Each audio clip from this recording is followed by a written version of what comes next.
Hello. Hello. Hello. Mipi hozo se zingka pa dam na epeo hipaw patin kahin thang va e. Hello. Hallelujah. Amen. Amen. Hallelujah. Pakaya pai. Padzosin. Padzosin. Pakaya pa. Ko mat se bai kit ute na. Hello. Nong nong husin nong chome hana te ute.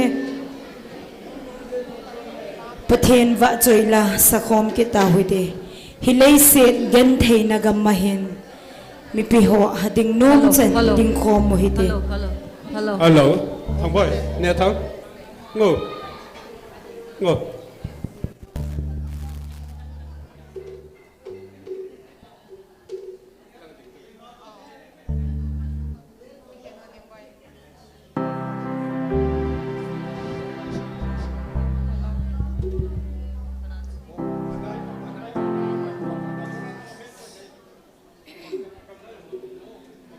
Onay sa sunod ipatino va joy khom kita huide.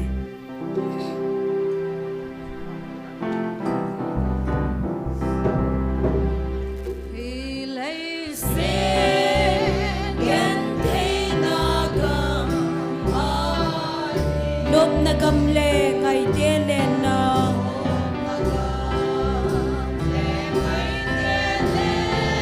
kangay ngay se o kapagay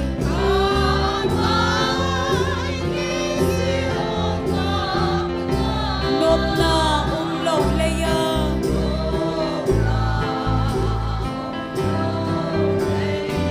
nagamnom kangay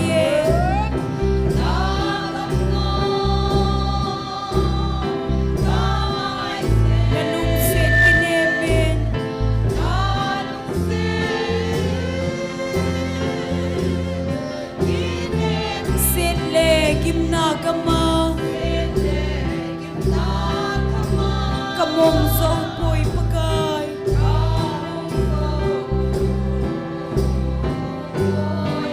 hinna lalthing pen pagay Krista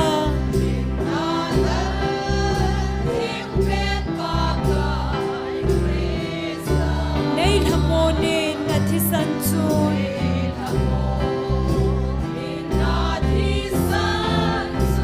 nathute pending kanga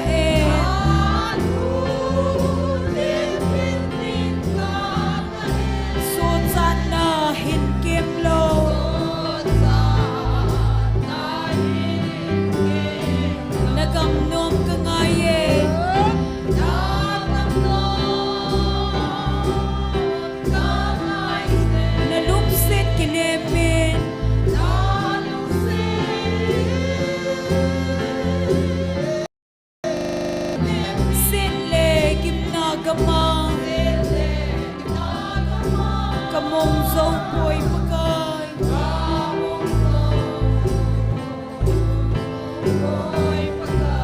thi nagala kamnom kangay chu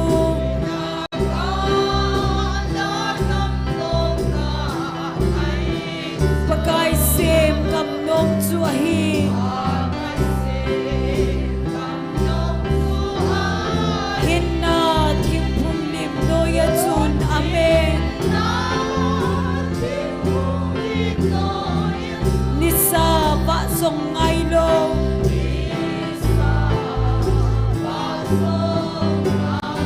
nagam nom kangay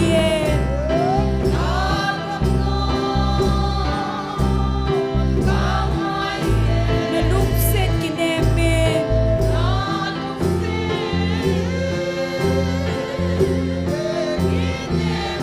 sele gimna gama kamong songpoi pagay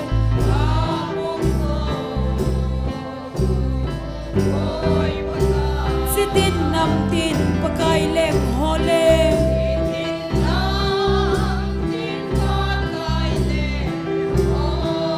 sam nale lung on nagama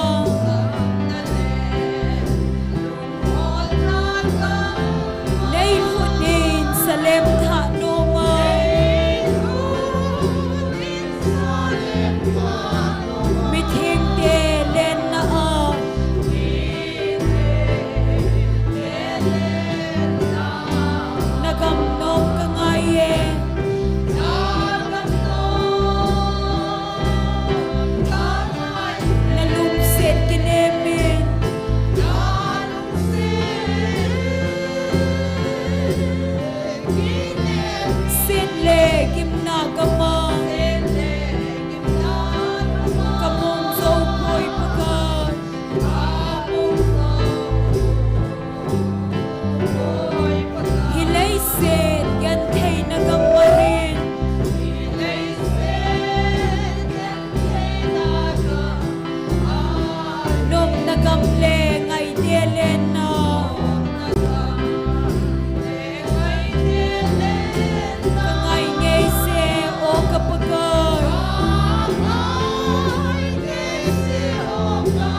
san chun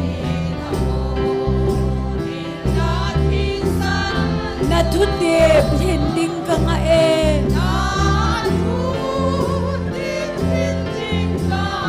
so chat na hin kem lo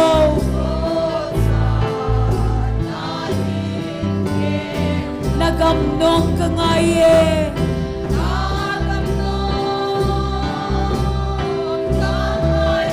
na lukset kinemin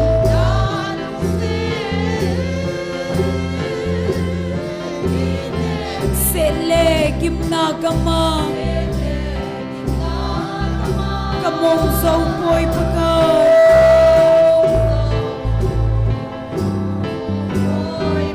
thi nagala gamnom ka ngay chu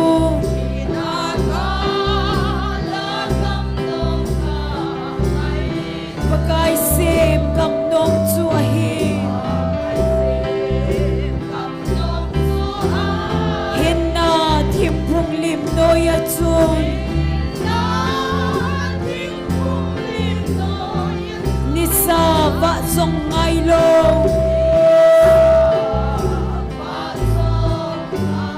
nagam nom ka ngai e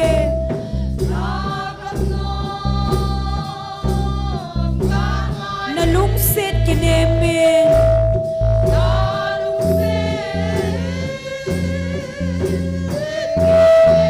set le gimnagama kamong SONGPI pagay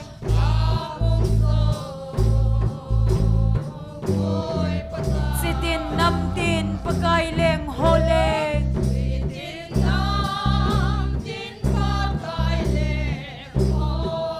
samnale lungol na gama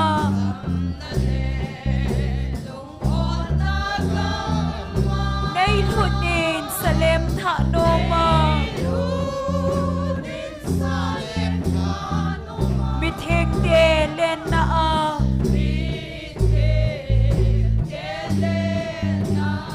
nagamnom ka ngayon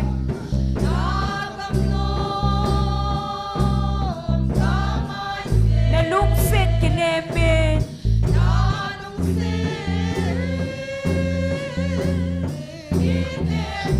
sele gimnagama kamong SONGPI pagay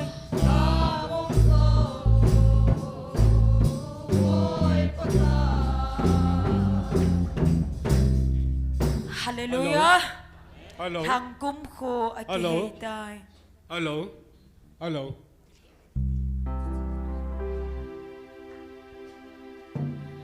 Hello. Hello. Hello. Antidam hong lengin golhin puisin. Oh, kapa choye pagay. Amen.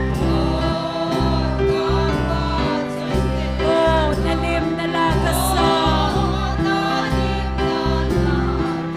Lungsinin tanay bebe. Yan kay zagahi.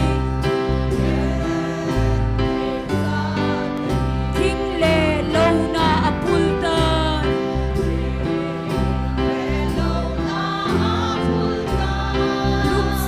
Lungsinin tanay bin solang naibon.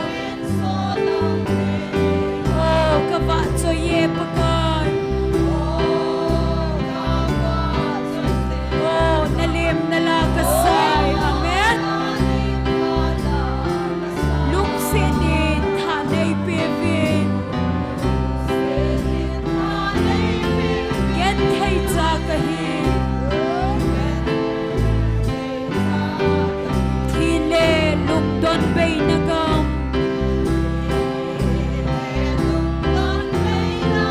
Tisan al hat sa denay hol naugam.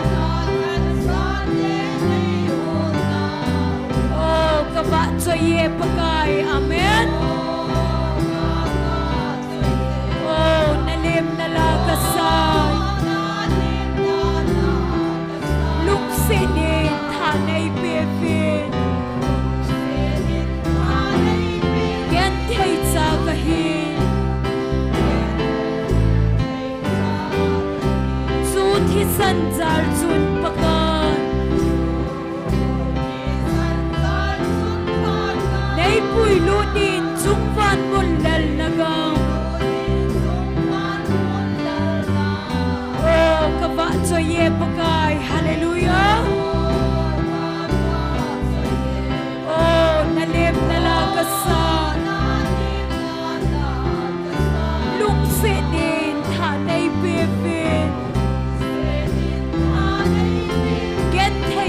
kahi thang kum ko aki heidan hati dong hong lengin gol hin puisi oh kava cho ye pakai amen oh nalim nalagasa lum sinin thanai beve gen thai cha kahi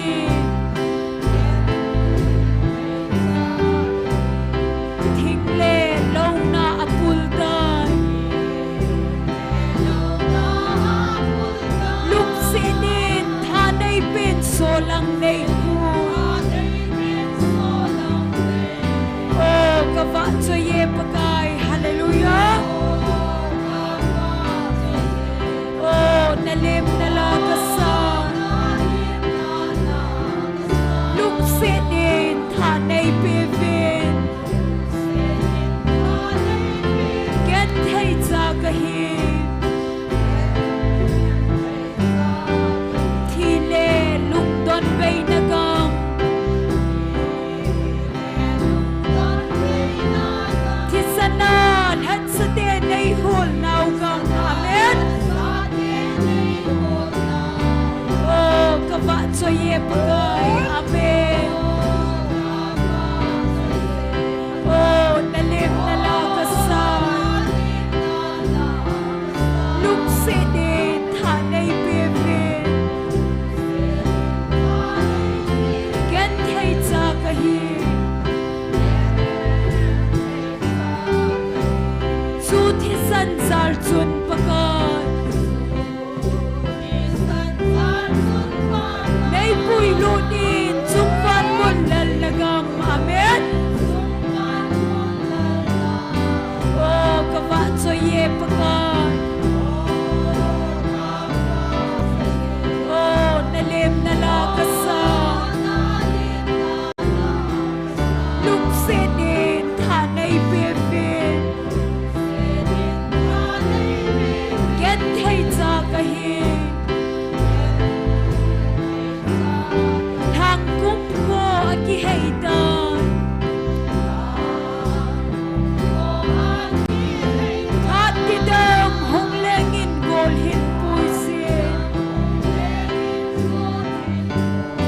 oh kava cho ye pakai oh nalim nalagasa luk sinin thanai bevin gen thai cha kahi thingle lona apul dai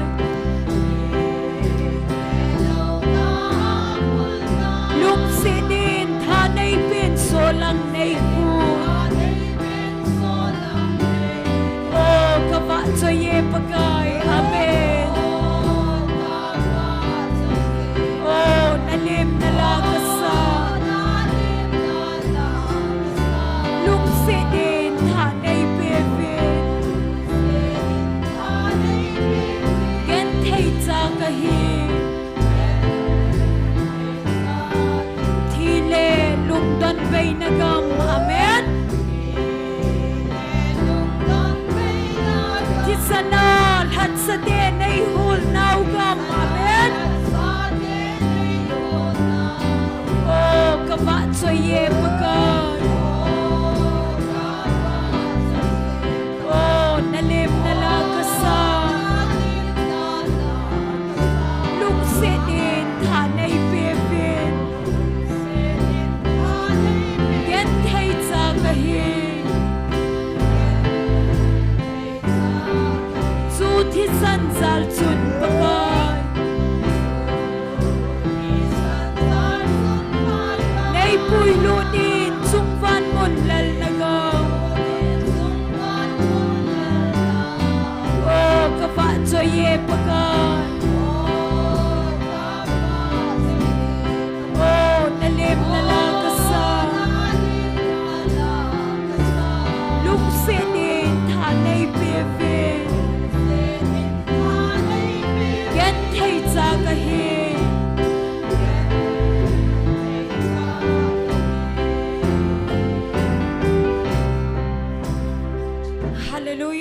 Amen. Pakai ogin hungayo vin leise na mite. Mi piho ibon sa vin tim khom tau hide.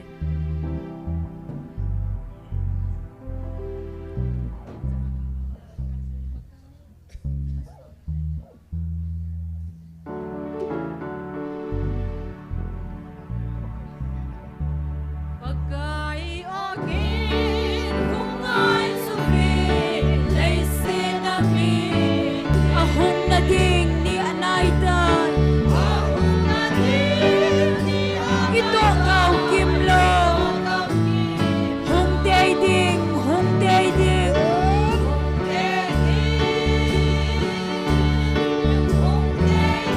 Van hui gong ting chunga. Alo pi apon kitay ni ding. Aman alhen som te apuy dong ni ding chule.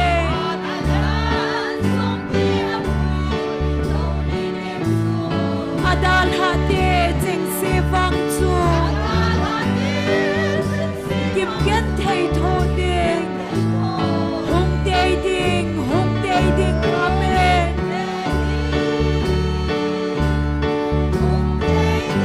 Van hui gong ting chunga.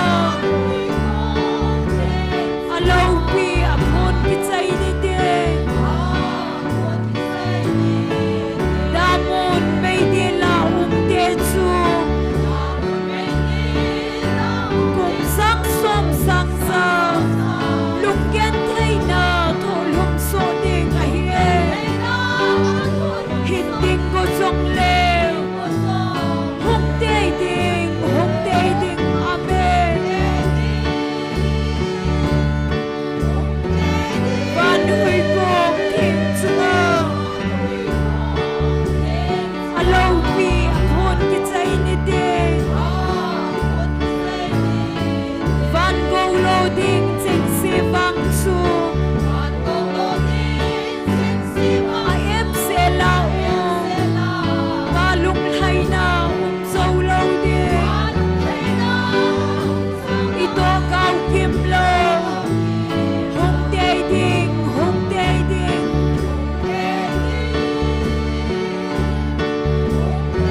Van hui gong ting chunga. Alo pi apon kitay ni ding. Pakai ogin hungai suvi. Leise na mite. Ahong na ding ni anay tay, amen. Ito kau kimlo. Hong dating.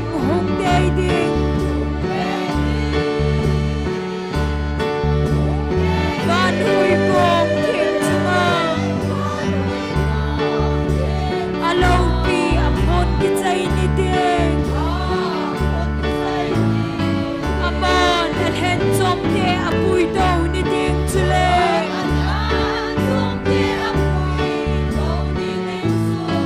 Adal hati ting si vang chu. Kim gen thay tho ding. Hong dating. Van hui gong ting chunga. Alo pi apon kitay ni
lo ding chek se wang chu a em se la palung LHINNA zo lo ding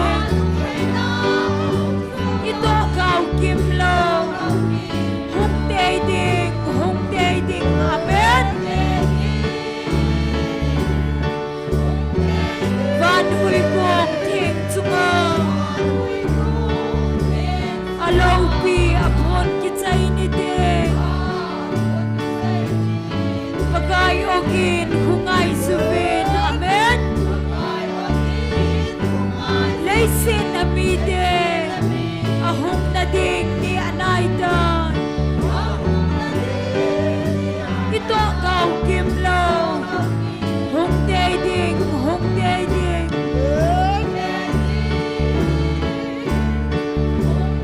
van hui kong thing chunga alo pi apon ki chai ni de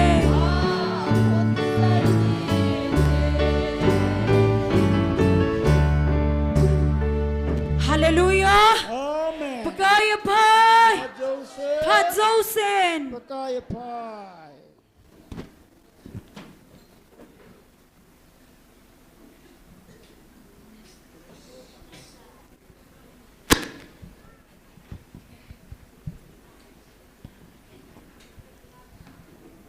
Usapin.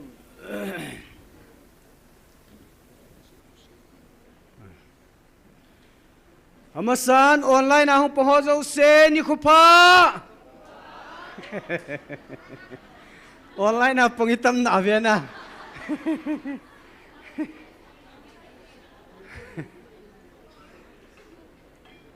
Amuna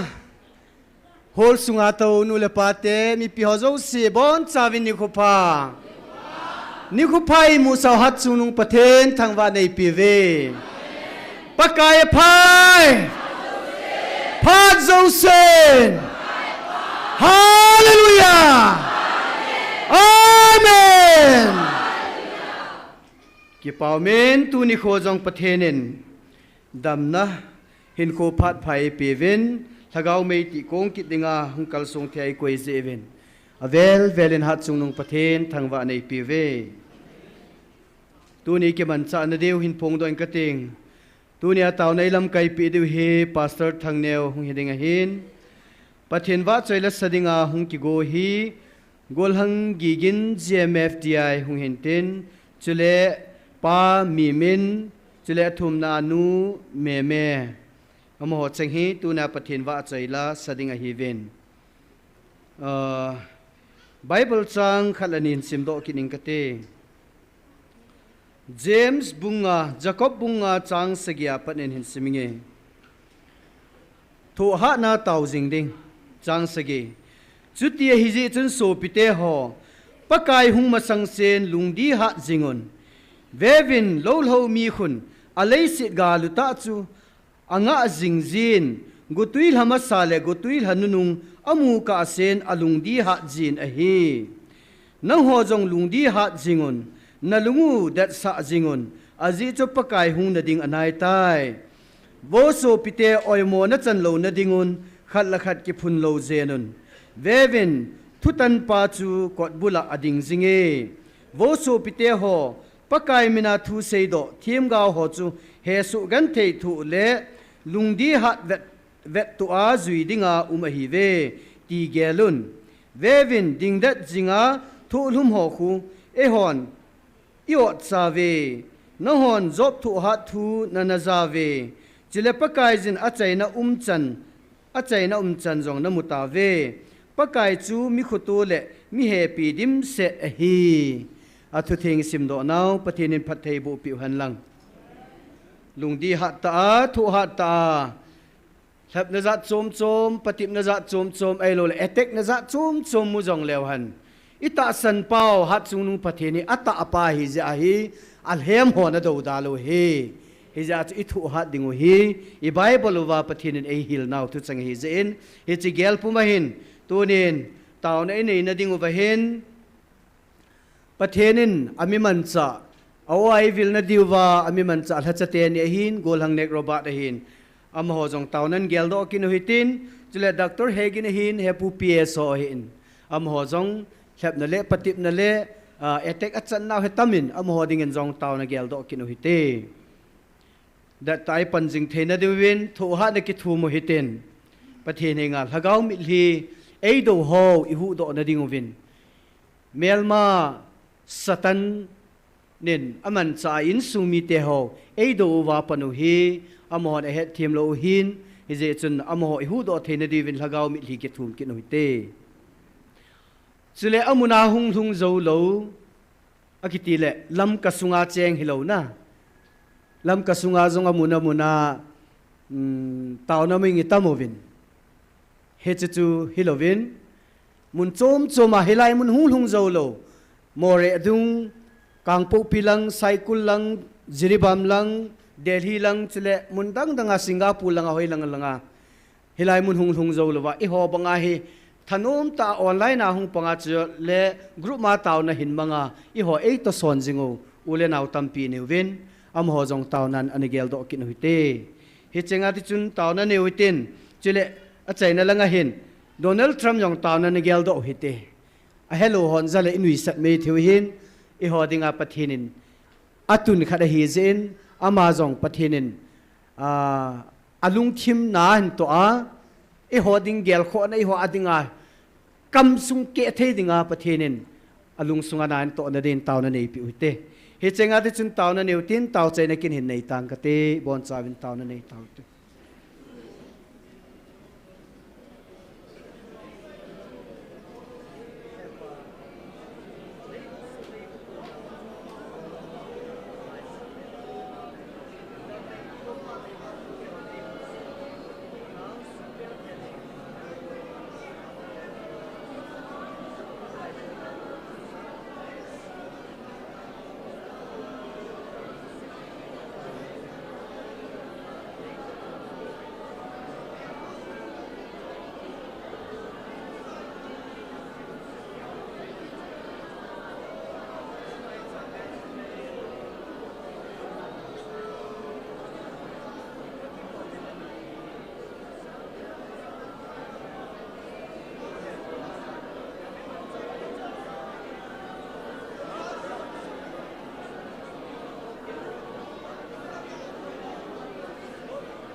Amen. Hallelujah. Kakipa uve pakai.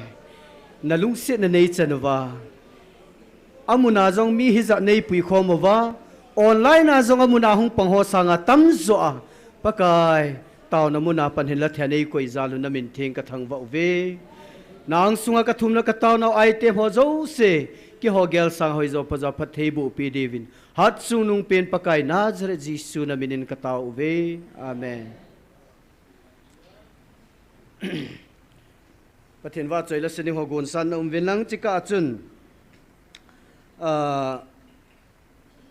nu te pa te ho iki khanting ul hen bottle ho ine naw ne te ho mithai ho tabang he atam jin na je chunung se te in mithai ne hon jong isakhawa kinung pu hiten bottle tui don hon jong bottle chu dustbin umai je chun dustbin sunga na le lu no hite chu inungu hi khumulo hon a hewe je a hi I ho in bahara piala ya hi pathin ho khom hi hi lo ji uchun na free amin chlai muna tauna ni si atang lo wa e hon pi wa e hon isu thang de ki ji wa hele inung he ho hi naw te ho hi a phun nom chang ho hum ji ji chun na lung se tan ine theine na ho ho hian lang mithai ho hian lang chule bottle hian lang ipi hi jong le dustbin a koy hitin amuna wang nei su thang pi hi ven ti cha pakai mena a vel vela tim na kan ni we he chun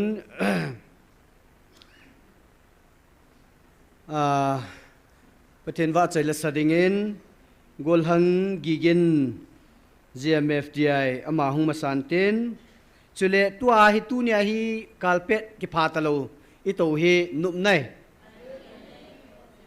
nom jap lo pi chuna suma tu num lo ju anu me tiu cho tua hi ki sop sa hin na I ho to na ki sop sa nai sum tam pi lu cho chi hila langa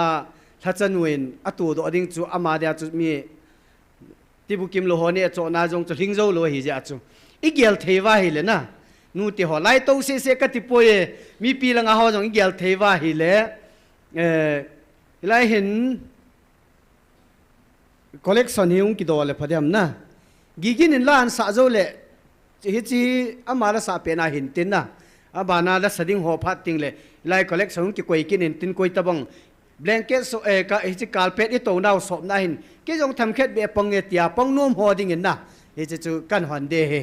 he chi pha chani hin tin tuan pathin wa chai la sading in golang gigin pathin wa chai lan sa te ban ting la nu me gon sanam din kan het se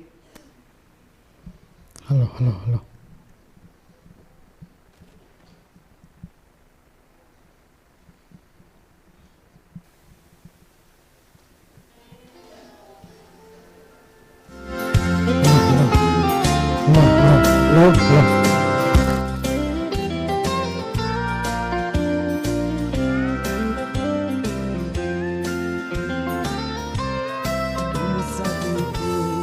Limbang kabel pakai nahi Izan kalhun Thina pathin nang zarahi Thina thaimun tam ta la tu chan ai pui ai veng pathin na phat na le ai kho sa na a kidang ne Ebenezer, tu chan ai pui kapangai nan Lâu pi ka sai, ki dang ka sai Nei pui hoi ta, ka ngai to le Ni chan ka hun, hei na pathin nang za lahi Nam su nam to, a nei hu in Nei kai singe Gum si tang si La ai vi Nang ma nahi Thi na thi mun Tam ta la Tu chan ai pui ai veng pati Ai pui hoi da A ki dang in A lo pli Ebenezer Tu chan ai pui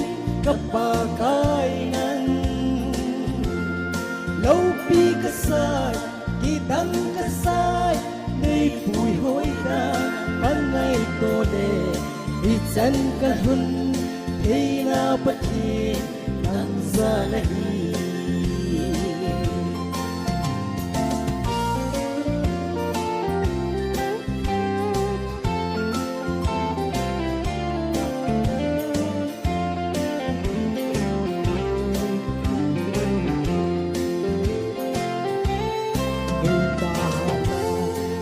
hun dâu đinh im ma lâu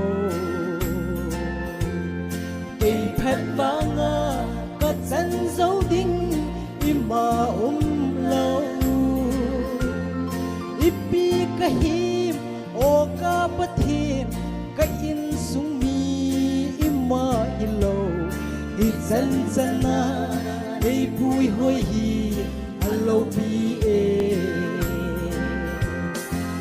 Ebenezer, tu chân ấy vui cấp bà cái nắng lâu bi cái sai kỳ đắng cái sai nơi bùi hôi ta có ngày tô lệ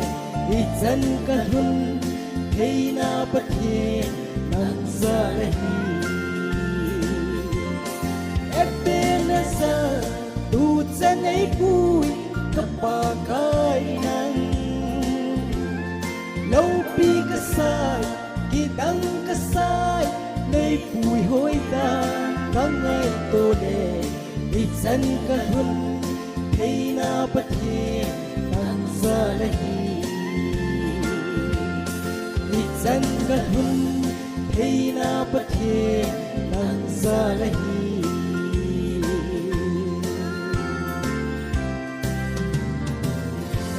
จะปฏิไปบุปิตาวัน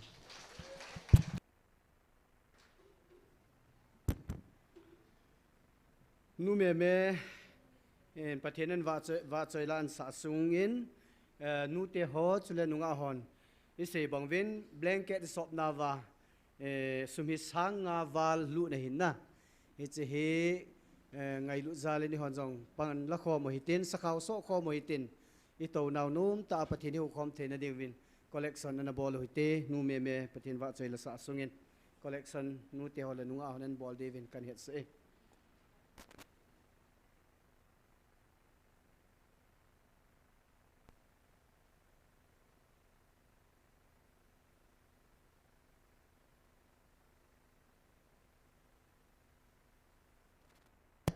Hello Amasan tabang phat pha ai mo sa pathian ka thang ba in pathian wa choi na ding in pakai hin ben ka gam sungoti chu ka hin sa de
Gagam sumu tak nau din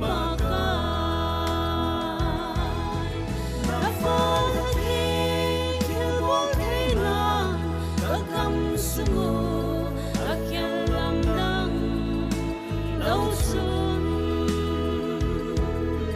amang tharing kahitare kalung hayda ni wahi mole sukim na song kasa ngoi paga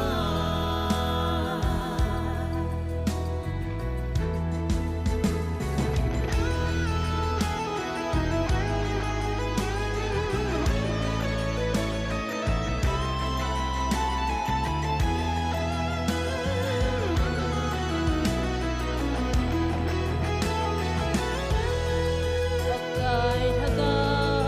bahu ho song dốc nâu dingin mit hi tui nei pe kinun au bung tinin dang ma ngày na ta thim thong je sun sam mo hen ka gam sungu va ki thong so hen na phon hat hen kil bo thei lang ka gam sungu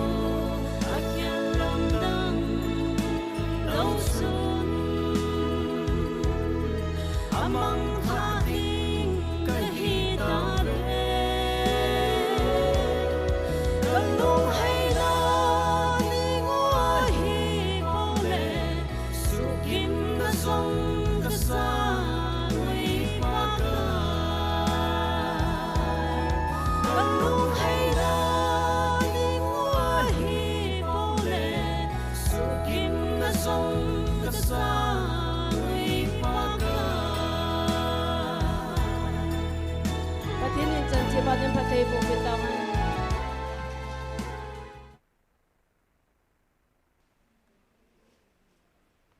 Kipa min va chơi la ngai ta in sa pi te niu chunga kipa thui se ve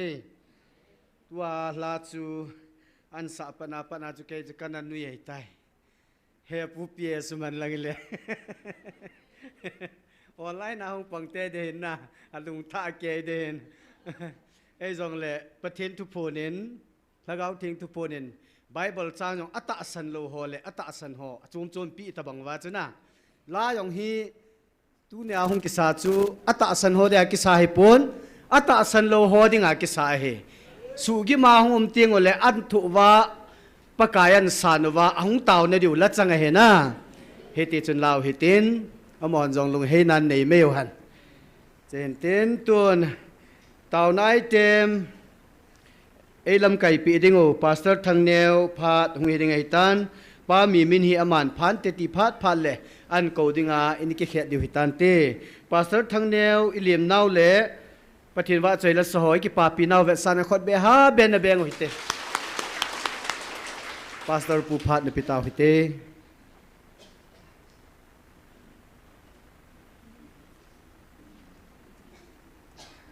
Hallelujah. Amen. Hallelujah. Punggit pungko zan hatsun velsun nei putang sein now te hodam lo kapui le phat sain koi ma ka phone zo pu in ka phone sun lakit hi in ai pi hile nang hung ki gong kidin ai ti in ma zong in nei pa hina dola sa te ti bukim lo hizat nadam lo is it sa yung hospital hong dam mo le ki pui ngap sa lo choi loi hi mi hizat ani at sa osim lo hila dam mo ve sin nga vet kol kit dingo sunabana zan hai van list nun ki pa thu sei la a avat khat in ka he en tu ni a nampin ni khu sang khat i taw naw wa in nei pu thang sei za la jang i lol hin naw khat a he en